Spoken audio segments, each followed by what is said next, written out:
За нэг мэдээлэл хийхгүй бол бас болохгүй нэ. Хэлэх хэрэгтэй юм санагдлаа. Амьтны тухай хуулинд өөрчлөлт оруулахаар явж байна. Чон үг хэлж чадахгүй учраас агнах гэж шиг байна. Хариуцсан төрийн захиргааны байгууллага байгаль орчин үеийн амьсгалын өөрчлөлтийн маш харамсалтай байна. Холбогдох албан тушаалтнуудад хариуцлага тооцоолох асуудлыг би хүндэн аль байсаар. Энэ төрийн захиргааны байгууллага хуулиа мэддэг байх ёстой.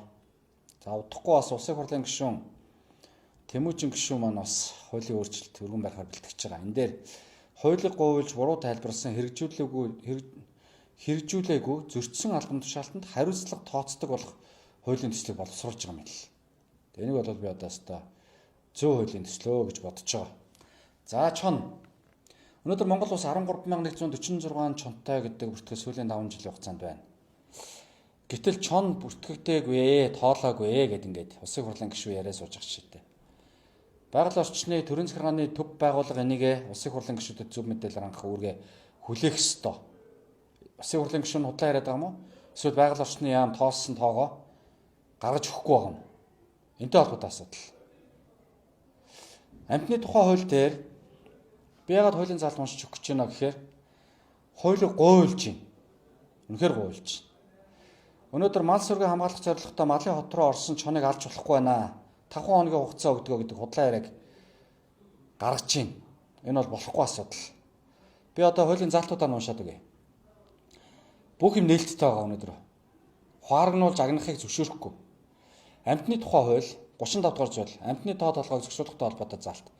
Амьтны тухай хуулийн 35-1 байгалийн тэнцлийг хангах, хүн амын эрүүл мэнд, аюулгүй байдлыг хамгаалах, халдвар төвчний голомтыг эрүүлжүүлэх болон мал, гэрийн тэжээвэр амьтанд өвчин халдварлах, эргэн хуулийн этгээдэд хохирол учруулахаас сэрэмжлэх зорилгоор зарим амьтны тоо толгойг зохицуулах арга хэмжээ авч болно гэдэг ийм залттай.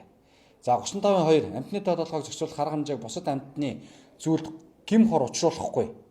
Амьдрах орчин, хэвийн өсөлт үржилтийг алдагдуулахгүйгээр хэрэгжүүлнэ гэдэг залттай.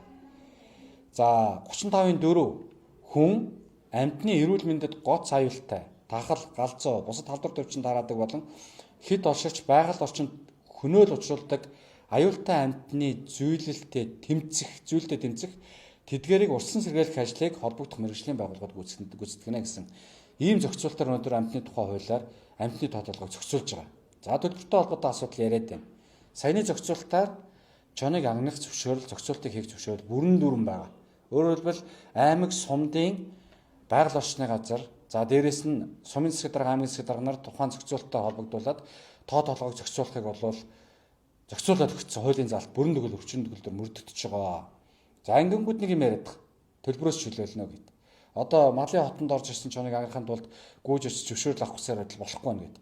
Ийм юм байхгүй. Өнөөдөр малын хот мал руу дайрсан чоныг агнах, буудаж хөнөөх, өөрсдийнхөө амнасыг хамгаалах бүрэн эрх нь байгаа. Өөрсдөд нь. Одоо ч хуулиар байгаа.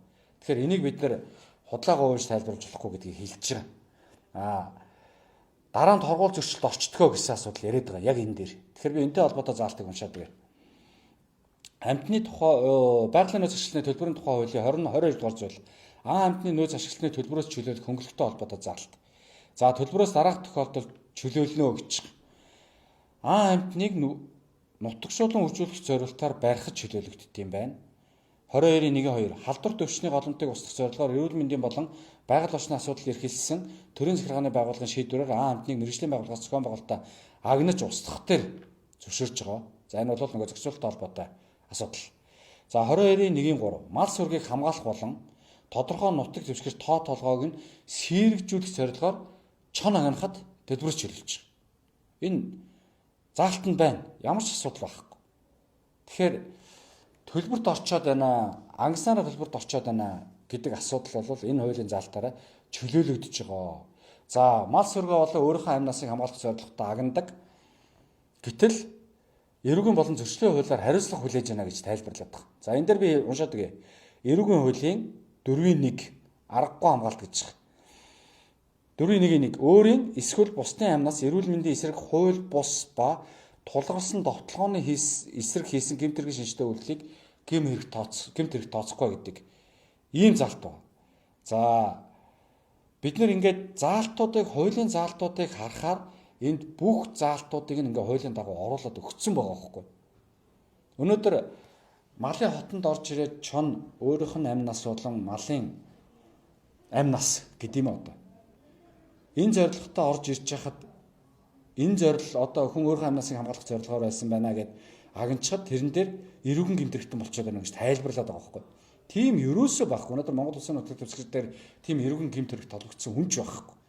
Ер нь бол бид нар мэдээллийн сантаар нөөцийн судалгааг заавал оруулж явах хэрэгтэй.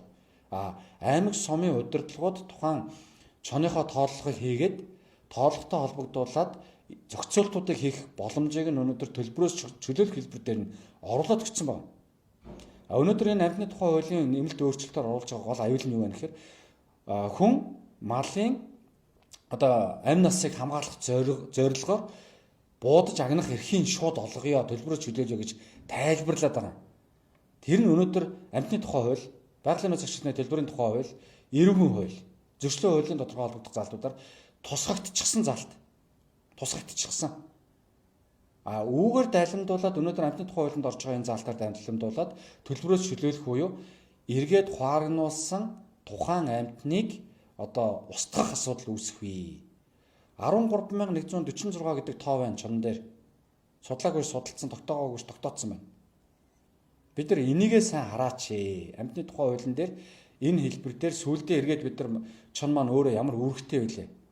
Малын халдвар төвчин газар авах вэ? Газар авах юм. Чоны өөрийн байгалийн зохицуулалттай холбоотой асуудлууд бий. Дээрээс нь олон улсын сайтын конвенцийн 2 дугаар хавсгалтанд орсон амьтан. Дэлхийд дахин ордож байгаа амьт.